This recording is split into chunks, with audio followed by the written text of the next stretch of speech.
मुसलमानों संभल जाओ, मुसीबत आने वाली है। तेरी बर्बादियों के मशवरे हैं आसमानों में। न समझोगे तो मिट जाओगे हिंदुस्तान वालों, न समझोगे तो मिट जाओगे हिंदुस्तान वालों।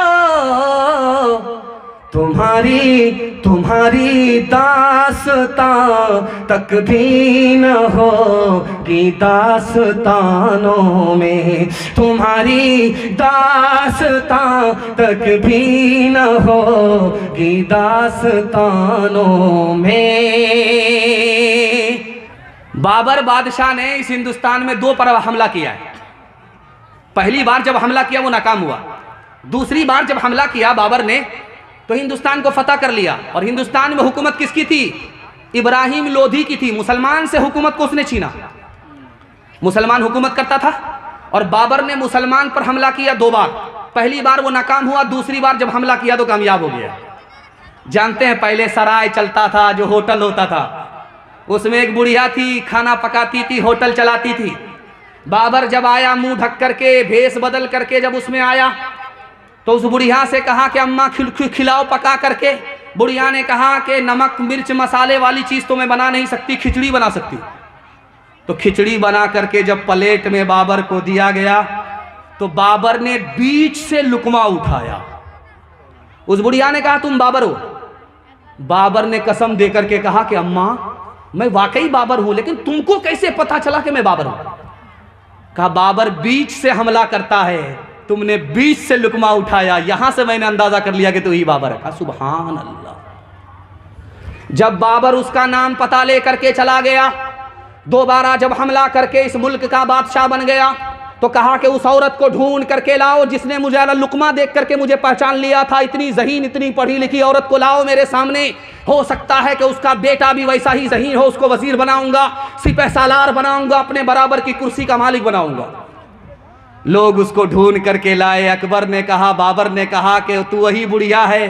कहा कि तेरी आवाज़ से लग रहा है कि तू खिचड़ी बीच से उठाने वाला बाबर है। उसने कहा मैं बाबर हूँ। अम्मा ये बताओ कि तुम्हारा कोई लड़का है? कहा एक लड़का है। कहा मैं उसको वजीर बनाना चाहता हूँ। बुढ़िया ने कहा वजीर नहीं बनेगा। बाबर ने कहा मैं उसको सिपह सालार बनाना चाहता हूँ। कहा सिपह सालार नहीं बनेगा। बुढ़िया ने कहा कि मैं उसको अपना अमीर मुंशी बनाना चाहता हूँ। बुढ़िया ने कहा नहीं। बाबर बोला कितने बड़े बड़े ओहदे तू अपने बेटे के लिए क्यों ठुकरा रही है? अच्छा तू क्या चाहती है? कहा मेरे बेटे को मेरी कौम का प्रधान बना दो, मुखिया बना दो। तो बाबर को हैरत हुई। उस माँ से पूछा अम्मा वजारत का ओहदा छोड़ दिया, वजारत की कुर्सी छोड़ दिया, इतनी बड़ी बड़ी कुर्सी को छोड़ दिया, छोटी कुर्सी क्यों कबूल कर रही हो? कहा मेरी बिरादरी छोटी है। छोटी बिरादरी का बच्चा जब बड़ी कुर्सी का मालिक होगा तो लोग तोहफा नहीं देंगे, ताना देंगे। वही चाय बेचने वाला आज सारी दुनिया के लिए मुसीबत बन गया। जब मेरी कौम का बेटा, छोटी बिरादरी का बेटा मेरी कौम का मुखिया बनेगा तो लोग उसको सलामी मारेंगे कि हाँ आइए मुखिया जी, आइए मुखिया जी, आइए प्रधान साहब, आइए आइए। असल इज्जत तो अपनी कौम में हुआ करती है।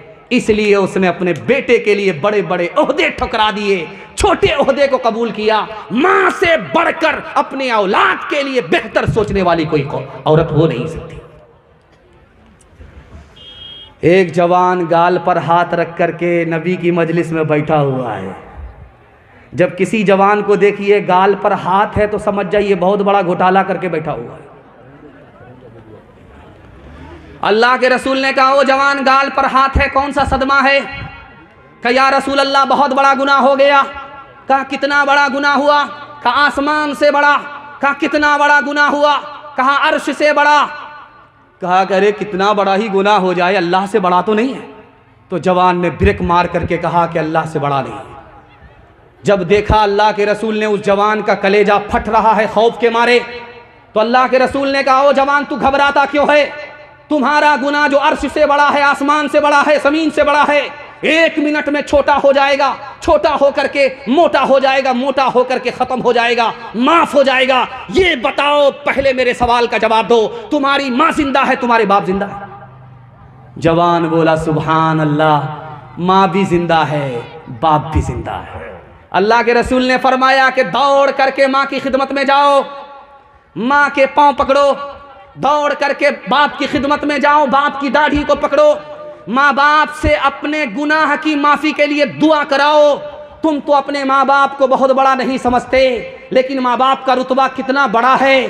दिल खैराबादी साहब से पूछिए, उनका मिसरा है, मेरे बेटे तुम्हारा कद, मेरे कद से, मेरे बेटे तुम्हारा कद तो बड़ा होगा मेरे मर्तबे से, लेकिन तेरा मर्तबा नहीं है। कहा कि तुम्हें अपने बाप का मर्तबा मालूम नहीं है, दौड़ करके जाओ। अगर तुम्हारे माँ बाप ने तुम्हारे गुनाह की माफ़ी के लिए हाथ उठा दिया, जो गुनाह ज़मीन से बड़ा है, आसमान से बड़ा है, अर्श से बड़ा है, तुम्हारे माँ बाप की दुआ के सदके में छोटा होकर के माफ़ हो जाएगा। कचरा चुनने वाली औरत को आप देखे होंगे बारसोई में,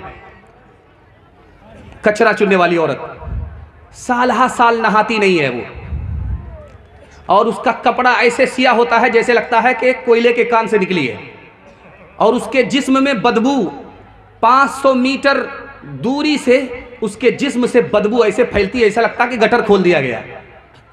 लेकिन उस औरत को हमल हो गया, बादशाह सर पकड़ करके बैठ गया। इतनी बदसूरत औरत, इतनी ज़्यादा गंदी और इतनी ज़्यादा बदबूदार औरत के साथ किसने नाजायज़ ताल्लुक़ किया। बादशाह सर पकड़ करके बैठ गया। उसने वजीर को कहा तलाश करो किसने ऐसी हरकत की है, मैं उसको कड़ी से कड़ी सजा दूंगा। वजीर ने कहा हुजूर मुझको 3 दिन का टाइम दो, मैं पता लगा करके बता दूंगा। अगले दिन वजीर आकर के बोलता है हुजूर ये काम किसी और ने नहीं, तुम्हारे अमीर मुंशी ने किया है। तो बादशाह बोला कि तुम उस पर इल्ज़ाम लगा रहे हो, तुम उससे दुश्मनी कर रहे हो, ऐसा हो नहीं सकता, तुमको कैसे पता चला? का हुजूर आप उसको धमकी दे करके पूछिए कि तुम्हारी जान बख्श देंगे, अगर तुम इकरार कर लोगे वो इकरार जरूर करेगा, उसके बाद मैं बताऊंगा मैंने कैसे पता लगाया। जब बादशाह ने उसको जान बख्शने का वादा किया इकरार पर, तो उसने इकरार कर लिया कि मैंने ही हरकत की है, उस कचड़े के डब्बे से मैंने जिना किया है। तो बादशाह ने वजीर को बुला करके कहा कि तुमको कैसे पता चला? कहा हुजूर ये हिसाब किताब लिख रहा था रजिस्टर पर, और पीछे से नाला बह रहा था, उसमें पेशाब का नाला था, पखाना का नाला था।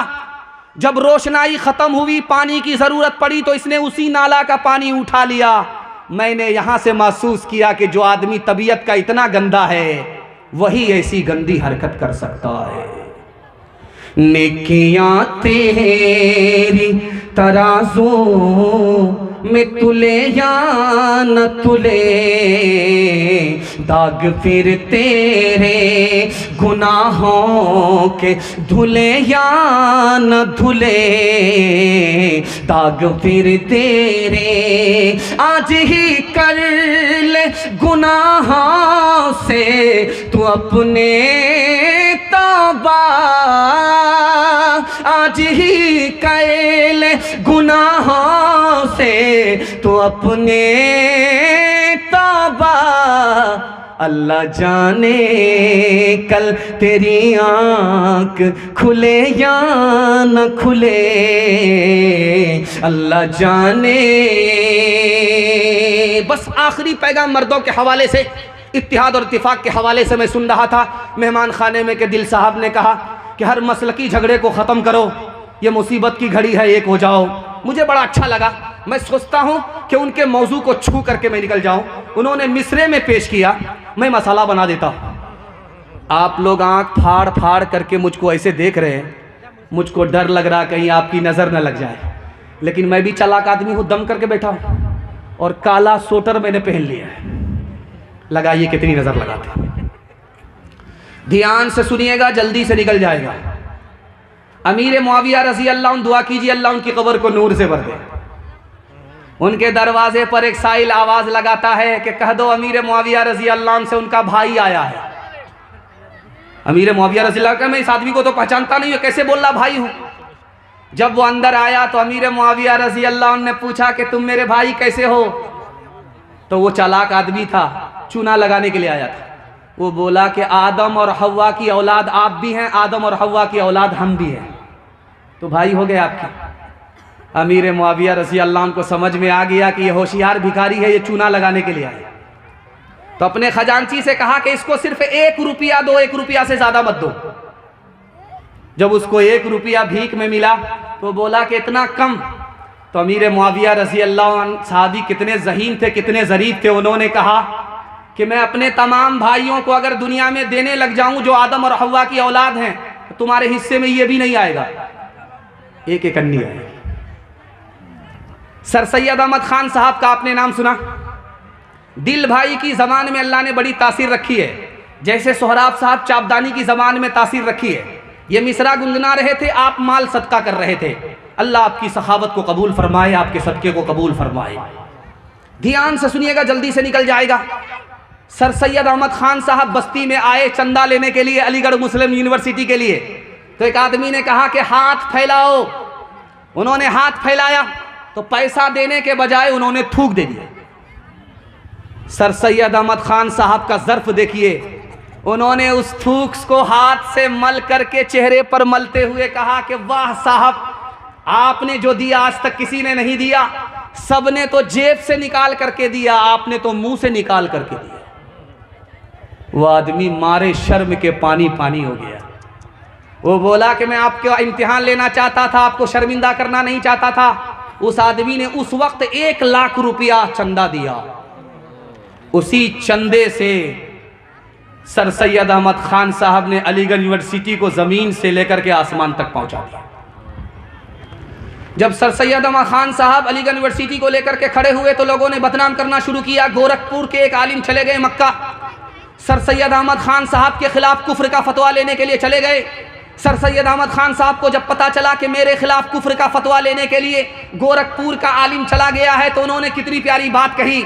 कहा कि वाह रे सर सैयद, तेरा कुफ्र कितना बड़ा कुफ्र है कि तेरे कुफ्र के सदके में फला मौलवी को अल्लाह ने हाजी बना दिया। हज अकबर नसीब हुआ। आला हजरत का जिस वक्त इंतकाल हुआ, हजरत थानवी जिंदा थे। तो हजरत थानवी को जब खबर हुई कि आला हजरत का इंतकाल हो गया है, तो हजरत थानवी ने कहा कि दुआ करो कि मौलाना की अल्लाह बाल बाल मग़फ़िरत फरमाए। तो एक आदमी बोला कि इस आलिम ने, आला हजरत ने आपको ज़िंदगी भर काफिर बनाया, आप उनके लिए दुआ क्यों करते हैं? तो हजरत थानवी ने कैसा अखलाक पेश किया। उनकी नज़र में मैं गुस्ताखे रसूल था, इसलिए वो मुझको काफिर कहते थे। अगर उनकी नज़र में मैं गुस्ताखे रसूल नहीं होता तो मुझे वो कभी काफिर नहीं कहते। सुभान अल्लाह। 2 आदमी दस्तरखान बिछा करके खाना खा रहे थे। एक आदमी के पास 5 रोटी थी। ज़रा ध्यान से सुनिएगा, आखिरी नमूना आपकी खिदमत में रखता हूँ। अल्लाह आपके इल्म में इजाफा फरमाए, मेरे मुताला को ताज़ा फरमाए। 5 रोटी एक आदमी के पास, एक आदमी के पास 3 रोटी। दोनों दस्तरखान बिछा करके खाना खा रहे थे। सामने से मुसाफिर गुजर रहा था, वो इनके दस्तरखान को देख रहा था। इन लोगों को महसूस हुआ कि वो भी भूखा है, वो खाना चाहता है। उनको बुला लिया। तीनों मिल करके जब खाना खा लिया तो वो राही मुसाफिर जब जाने लगा तो 8 रुपया इन दोनों को इनाम दिया कि बांट लेना। अब देखिए झगड़ा किस पर होता है। ये 5 रोटी वाला 5 रुपये रख लिया, 3 रोटी वाले को 3 रुपया दे रहा है, वो मानने के लिए तैयार नहीं। 50-50 करके बांटो। उस आदमी ने देते वक्त में ये कहा है कि इसको 3 देना, उसको तुम 5 रख लेना। उसने कुछ नहीं कहा है, बराबर बराबर बांटना पड़ेगा। ये मामला चला गया हजरत अली रज़ी अल्लाह ताला अन्हु की अदालत में चला गया। हजरत अली ने कहा कि ये तुम्हारा साथी जो तुमको 3 दे रहा है ले लो, वरना मैं इंसाफ करने पर आऊँगा तो तुमको 3 भी नहीं मिलेगा। वो आदमी खफा हुआ, कहा ठीक आप इंसाफ करके दिखाइए, जो आपका इंसाफ कहेगा वही मैं लूँगा, मैं आपके इंसाफ को समझना चाहता हूँ। तो हजरत अली ने कहा कि इस आदमी के पास कितनी रोटी थी? तो कहा 5। कहा तुम्हारे पास कितनी रोटी थी? तो कहा 3। कहा कि कितने आदमी ने मिलकर के खाए हो रोटी? तो कहा 3 आदमी ने। दोनों मिला करके, दोनों की रोटी मिला करके कितनी रोटी हो गई? 5 3 8। और 3 आदमी ने मिलकर के खाया है। कौन कितना खाया इसका अंदाजा नहीं, सबको बराबर बांटना पड़ेगा। एक रोटी में अगर 3 टुकड़े करोगे तो 8 रोटी के कितने टुकड़े हो गए? 8 तिया 24। तो एक एक आदमी ने 8-8 टुकड़े खाए हैं। अब बताओ कि जिसकी 5 रोटी थी उसके कितने टुकड़े हुए? 5 तिया 15। उसने खाए कितने? तो उसने खाए 8 खाए, बचे कितने? तो 7। और तुम्हारी कितनी रोटी थी? तो 3। 3 रोटी के कितने टुकड़े हुए? 3 तिया 9। तुमने खाए कितने, बचे कितने? 8 तो तुमने खा ही लिया, 1 ही बचा। हाथ उठाइए, वादा कीजिए। ज़मीन का झगड़ा हम लोग आज के जलसे के बाद ख़त्म करेंगे, मसलक के झगड़े को आज के बाद ख़त्म करेंगे, हर इमाम के पीछे नमाज पढ़ेंगे। अल्लाह के रसूल ने कहा है कि जिसके पीछे भी नमाज पढ़ोगे तुम्हारी नमाज हो जाएगी। हमारे इमामों के इमाम हमारे नबी हैं, हम अपने इमामों के इमाम को मानेंगे, मसलक के झगड़े को ख़त्म करेंगे। हाथ उठा दीजिए इंशाअल्लाह। मुसलमानों संभल जाओ, संभल जाने का वक्त आया, बहुत सोए हो तुम अब होश में आने का वक्त आया। जला डाली थी तुमने कश्तियां दुलुस के साहिल पे, जला डाली थी तुमने कश्तियां दुलुस के साहिल पे। मुसलमान फिर तेरी तारीख दोहराने का वक्त आया, मुसलमान फिर तेरी तारीख दोहराने का वक्त आया। मुझे यकीन नहीं था कि इतना अच्छा मैं आपको सुना दूंगा। मैंने ज़्यादा अच्छा नहीं सुना है जितना अच्छा आपने सुन करके दिखाया है। अल्लाह हमारे सुनाने को, आपके सुनने को बेहद कबूल फरमाए। औरतों के हवाले से सिर्फ 2 पैगाम यहाँ से लेकर के वहाँ तक सुनने के लिए तैयार। बहन से ज़्यादा साली पर मेहरबान, हाथ उठा दीजिए इंशाअल्लाह। खैर माशाअल्लाह। आप सोच रहे थे कि पहला सवाल सही होता है, दूसरा सवाल गलत होता है। इस बार मैंने अंदाज बदल दिया। सिनेमा हॉल में जब लोग फिल्म देखते थे, अब तो सारी फिल्म आ गई है मोबाइल में। पहले सिनेमा घर में लोग फिल्म देखते थे, औरत और मर्द दोनों जा कर के फिल्म देखते थे। तो एक औरत ने 3 सीट बुक कराई, 3 टिकट लिया। एक औरत होकर के 3 टिकट लिया, 3 सीट बुक कराई। जब वो सिनेमा घर में बैठ गई तो अपनी सीट पर बैठ गई, इधर वाली सीट खाली है, उधर वाली सीट खाली। तो एक मनचला जवान आया कि औरत के पास टाइम ज़्यादा पास होगा। वो आकर के बोला, मैडम ये सीट खाली है, मैं बैठ सकता हूँ, ये सीट खाली है, मैं बैठ सकता हूँ। तो औरत बोली कि इसमें क्या परेशानी है, बैठ जाओ। अब वो जवान जब बैठ गया तो औरत से पूछने लगा कि ये बगल वाली सीट आपकी है? तो कहा कि हाँ। आपने बुक कराई? कहा कि हाँ। ये खाली क्यों है? ये सीट आपकी थी? कहा कि हाँ। आपने बुक कराई? ये खाली क्यों है? कहा मैंने अपने यार के लिए सीट बुक कराई। कहा वो यार कहाँ गए? तो मेरे शौहर के जनाजे में गए। आप बोलेंगे कि ये प्रोपगंडा है, मिसाल है, लतीफ़ा है। लतीफ़ा नहीं है, ये दुनिया में हो रहा है। क़यामत आने वाली नहीं है, क़यामत आ चुकी है। ध्यान से रखिएगा, आज से 40 साल 50 साल पहले ये नोट आप देख रहे हैं, ये बैंक से निकल करके आ रहा है, एटीएम से निकल करके आ रहा है।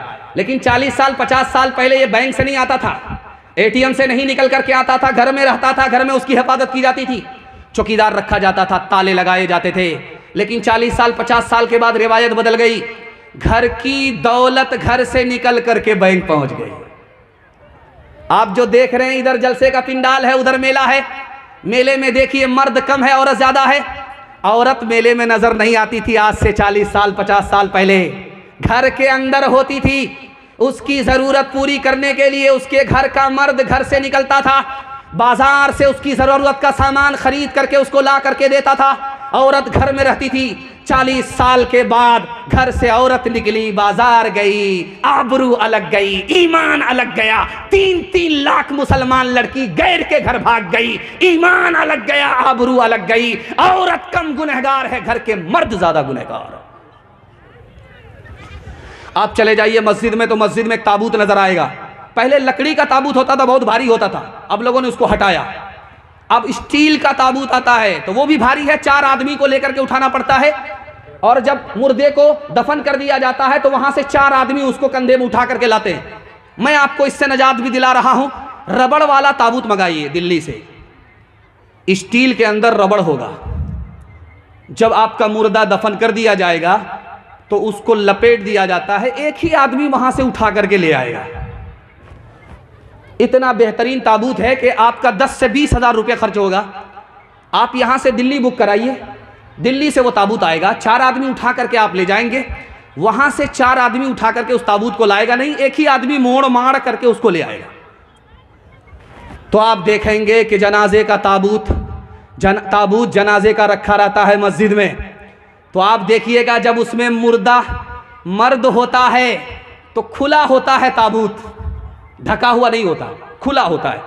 उसको लोग उठाते हैं, लेकर के जाते हैं, और देखने वाले को अंदाजा हो जाता है कि ये मुर्दा मोटा है कि पतला है, नाटा है कि लंबा है, अंदाजा हो जाता है क्योंकि वो खुला होता है। लेकिन जब औरत का जनाजा उठता है ताबूत में तो वो ढका हुआ होता है। जैसे बैलगाड़ी पर डोली होती थी उसी तरह वो ताबूत पर डोली होती है, छतरी होती है। ये किसकी सुन्नत है? इसको दिखाने के लिए जा रहा हूं, फातिमा रज़ी अल्लाह अन्हा की सुन्नत है। उन्होंने कहा कि मेरा ताबूत खुला हुआ उठाया ना जाए बल्कि ढक करके उठाया जाए। आज तक मुझे जीते जी किसी मर्द ने नहीं देखा कि मैं लंबी हूं कि नाटी हूं। आज तक किसी अजनबी मर्द ने मुझे नहीं देखा कि मैं दुबली हूं कि पतली हूं। मैं चाहती हूं कि मेरा ताबूत भी ढका हुआ हो ताकि मरने के बाद भी किसी को अंदाजा ना हो कि यह औरत दुबली थी कि पतली थी, लंबी थी या नाटी थी। अल्लाह को यह अदा ऐसी पसंद आई कि एक रिवायत में है कि जब जन्नत में फातिमा जाएगी, सवारी पर सवार होगी, जाने का ऐलान होगा तो अल्लाह की तरफ से ऐलान होगा कि लोगों अपनी नज़र झुका लो, फातिमा की सवारी जा रही है। सुभान अल्लाह।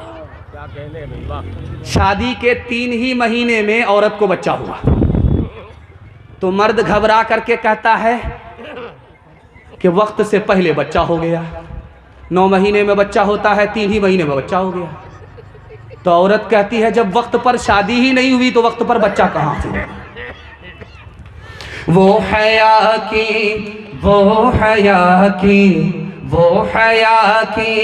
खूबसूरत एक परी है फातिमा, इसलिए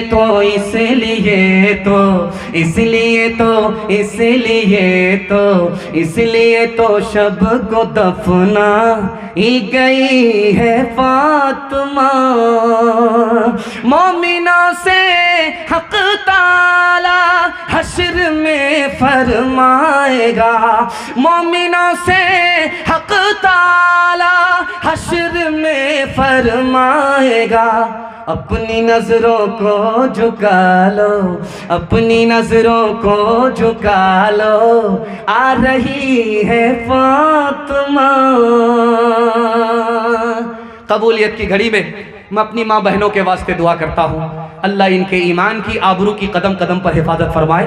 मेरे हिस्से का पैगाम ख़त्म हो गया। आखिरी पैगाम आपसे खुश होकर के कि ताकि उठने से पहले आपको जन्नत का टिकट ही मिल जाए। लेने के लिए तैयार हैं? यहाँ से लेकर के वहाँ तक हाथ उठाइए इंशाअल्लाह। बीवी जब मर जाएगी तबीयत से माँ बाप की खिदमत करेंगे, हाथ उठा दीजिए इंशाअल्लाह। मारिए, इससे पहले आपको डराम में पैक कर देंगे।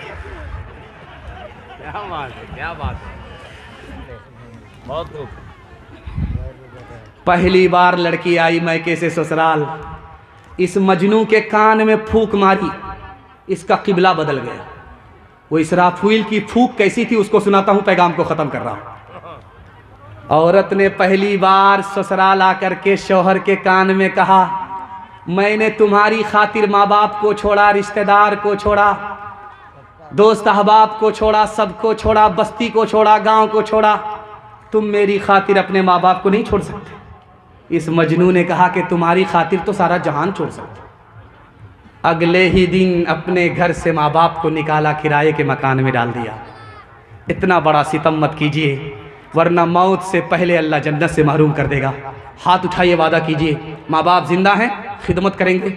माँ बाप मर गए, दुआए मग़फ़िरत करेंगे इंशाअल्लाह।